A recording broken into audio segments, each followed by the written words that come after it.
गजब का पान लगाया है, खाओ और जन्नत की सैर करो। बहुत शुक्रिया खलील भाई। अस्सलाम वालेकुम खलील भाई। वालेकुम सलाम। खुदा बख्श। कैसे आ रहा? मुझे हुक्म करते, मैं आ जाता।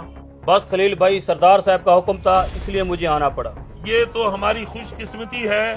बताइए हमारे लिए क्या हुक्म है?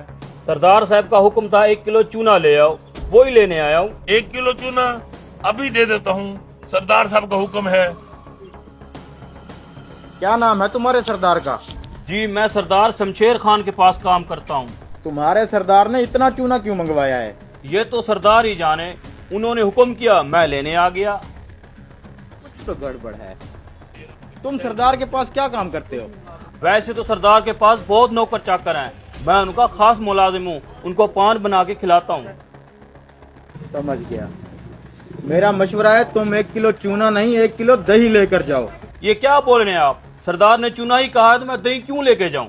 अरे मियाँ, अपनी खैर चाहते हो तो चूना नहीं दही लेके जाओ। चलो भाई, तुम्हारा चूना। अरे मियाँ, अपनी खैर चाहते हो तो चूने की जगह दही लेके जाओ। अगर इसने सरदार की बात न मानी तो वो इसकी जान ले लेगा।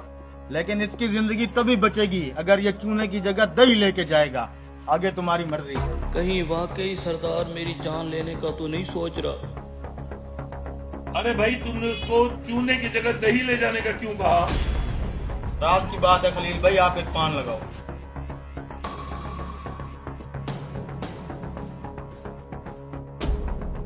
उस अजनबी के कहने पे मैंने चूने की जगह दही तो ले ली, लेकिन सरदार को क्या जवाब दूंगा? अल्लाह ही मदद करे मेरी। जाओ जाके नहलाओ इस घोड़े को। हाँ खुदा बख्श, चूना ले आई हो? जी सरदार, ले आया हूँ। ठीक है, ये चूना तुमने खाना है। मुझे ये चूने वाला डब्बा खाली चाहिए। खाओ।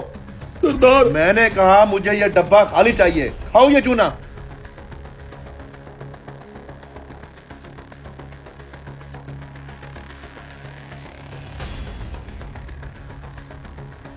खा लिया सरदार। खा लिया? 1 किलो चूना खाने के बाद तुम जिंदा कैसे हो? इस डब्बे में चूना ही था ना? सरदार, इस डब्बे में चूना नहीं दही थी। दही? मैंने तुम्हें 1 किलो चूना लाने को भेजा था।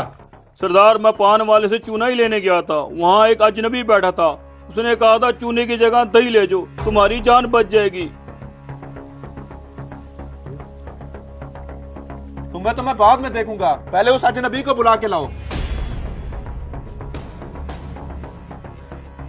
अस्सलाम वालेकुम। वालेकुम सलाम। तुम्हारे कहने पे मैं चूने की जगह दही तो ले गया था, मेरी जान तो बच गई। अब तुम्हें सरदार ने बुलाया है।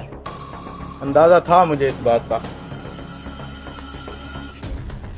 अल्लाह ताला इनको सरदार के गजब से बचाए। तो ये है तुम्हारा सरदार। मैंने अपने मुलाजिम को चूना लाने का कहा था, तुमने इसे दही ले जाने का क्यों बोला? क्योंकि मैं जानता था वो चूना आपने इसी को खिलाना है। तुम्हें कैसे पता चला कि वो चूना मैंने इसे खिलाना था, जबकि ये बात तो इसे भी मालूम नहीं थी, सिर्फ मैं जानता था। जब इसने पान वाले से 1 किलो चूना मांगा तभी मुझे शक हो गया था कि पान बनाने के लिए 1 किलो चूना तो कोई भी नहीं मंगवाता। फिर मैंने इससे पूछा कि तुम सरदार के पास क्या काम करते हो, तो इसने मुझे बताया कि ये आपका खास मुलाजिम है जो आपको पान बना के खिलाता है। तब मैं समझ गया कि आज सुबह जो इसने आपको पान खिलाया होगा उसमें चूना ज्यादा लग गया होगा। आपकी जुबान कट गई होगी तो आपने सोचा होगा सजा के तौर पर इस मुलाजिम को भी चूना खिला के मारा जाए। बस इसीलिए मैंने इसको कहा कि दही ले जाओ।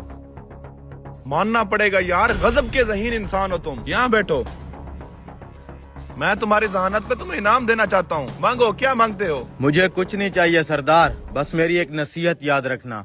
जब इंसान का वक्त खत्म होता है तो मालो दौलत रुपया पैसा कुछ भी काम नहीं आता, सिर्फ इंसान के अच्छे अमाल काम आते हैं। गरीबों पे जुल्म करना छोड़ दे सरदार, इंसान खता का पुतला है। मुलाजिमों की छोटी मोटी गलतियां माफ कर दिया कर। मैंने दौलत के नशे में चूर होकर गरीबों पर बड़े जुल्म किए हैं। पता नहीं क्यों मैं ये बात भूल गया था कि मैंने भी मरना है। हमसे कई बड़े बड़े तानाशाहों को मट्टी खा गई है। अल्लाह हमारी गलतियों को माफ करे।